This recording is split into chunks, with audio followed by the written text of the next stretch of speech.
Hello. അപ്പോൾ ദേ ഞാനിന്ന് എൻ്റെ വീട്ടിലേക്ക് വന്നിരിക്കുകയാണ് കേട്ടോ. വേറൊന്നല്ല, നമ്മുടെ അമ്പലത്തിലെ 7 ദിവസമായിട്ട് 7 ദിവസത്തെ സപ്താഹമാണ്. ഇന്ന് 6ാമത്തെ ദിവസമാണോ ഒന്ന് എത്താൻ പറ്റിയത്.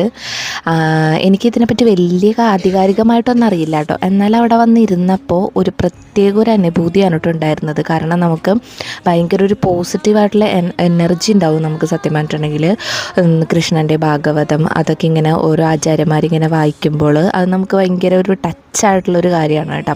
അപ്പോൾ ഇവിടെ വന്നിരുന്നതിൽ എനിക്ക് ഭയങ്കര സന്തോഷമുണ്ടായിരുന്നു. ഒരു ദിവസമെങ്കിലും ഫുള്ളായിട്ട് ഇരിക്കണം എന്ന് എനിക്ക് തോന്നിയിട്ട്. പക്ഷെ നമ്മുടെ തിരക്കുള്ള ആ ഒരു സംഭവത്തിൽ അങ്ങനെ ഇരിക്കാനായിട്ടുള്ളൊരു സാഹചര്യം നമുക്ക് വേണമെന്ന് വെച്ചാൽ നടക്കും. പക്ഷേ നമ്മൾ അങ്ങനെ വിചാരിക്കില്ലല്ലോ. അങ്ങനെ അതൊക്കെ കഴിഞ്ഞു. ഫുഡൊക്കെ ഉണ്ടായിരുന്നു കേട്ടോ. നല്ല അടിപൊളി സദ്യയല്ല, കുറച്ച് കറികളൊക്കെ ആയിട്ട് ഒരു ഫുഡ് ഉണ്ടായിരുന്നു. അതൊക്കെ കഴിച്ചിട്ട് ഞാൻ സുക്കുറും കൂടിയാണ് വന്നത്. ഞങ്ങൾ ഫുഡ് കഴിച്ച് വന്നപ്പോഴേക്കും മഴ ഒന്ന് ചാറി കേട്ടോ. പിന്നെ തുമ്പിക്കുട്ടീനെ എടുക്കാൻ നേരമായതുകൊണ്ട് തന്നെ ഞങ്ങൾ പെട്ടെന്ന് തന്നെ പോയി. എന്തായാലും അടിപൊളിയായിരുന്നു കേട്ടോ. ഇതിപ്പോൾ 6ാമത്തെ ദിവസമാണ്. നാളെ എന്ന് തോന്നുന്നുണ്ട് ലാസ്റ്റ്. നമ്മുടെ നാട്ടുകാരെല്ലാവരും ഉണ്ടായിരുന്നു കേട്ടോ. അമ്മ ഇന്നലെ വരെ വന്നിട്ടുണ്ടായിരുന്നു. ഇന്ന് അമ്മയ്ക്ക് വരാൻ പാടില്ലായിരുന്നു. അപ്പോൾ ദേ നമ്മുടെ അമ്പലവും എല്ലാതും ഒരു ഭയങ്കര ഒരു പോസിറ്റീവായിട്ടുള്ള ഒരു അന്തരീക്ഷം തന്നെയായിരുന്നു കേട്ടോ.